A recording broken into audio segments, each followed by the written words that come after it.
ሰላም ሰላም እንዴት ናችሁ? ይህ የአዲስ አበባ የአሁናዊ ገጽታ ናት።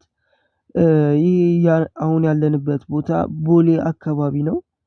ከእስጢፋኖስ ወደ ቦሌ በሚወስደው መንገድ ላይ ያለው የኮሪደር ልማት ገጽታ ይህን ይመስላል።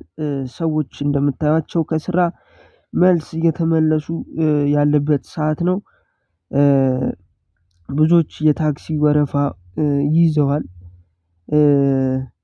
ወደ ቤት እየሄዱ ሽር ጉድ እያሉ ነው ለመሄድ እና ምን ያክል እንደሚያምር ቦታውን እንድታዩት ነው። ያው የሳሩ አቀማመጥ ያምራል እና የተቀየረው የፎቆቹ አሰራር እጅግ ያምራል። እስቲ ደግሞ ትንሽ ወደ ማታ ገጽታዋ እንሂድ። ይሄ ደግሞ ትንሽ መብራቶች በርተው ያለበት ገጽታዋ ነው። ሉክ በቃ ያምራል ሙሉ እንትኑ ይሄ ነው። የመስታወት ፎቆች በጣም ተበራክተዋል። ሰው ያው ወክ እያደረገ ነው። ታክሲ ምናምን ትቶ በወክ እየሄደ ነው እንደምታዩቸው። ይህ እንደምታዩት ደግሞ ኢሰመኮ አካባቢ ነው። ኢሰመኮ ኢትዮጵያ ሰብአዊ መብቶች ኮሚሽን ያለበት ቦታ ነው።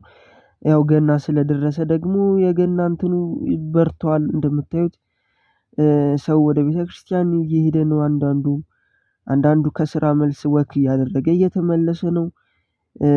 አዲስ አበባ በማታ ደግሞ እንደዚህ ታምራለች ማለት ነው። ለዚህ ቻናል አዲስ ከሆኑ እባክዎት ሰብስክራይብ ያድርጉ።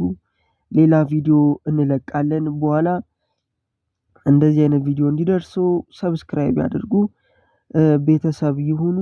እናመሰግናለን። ለዛሬ ቻው።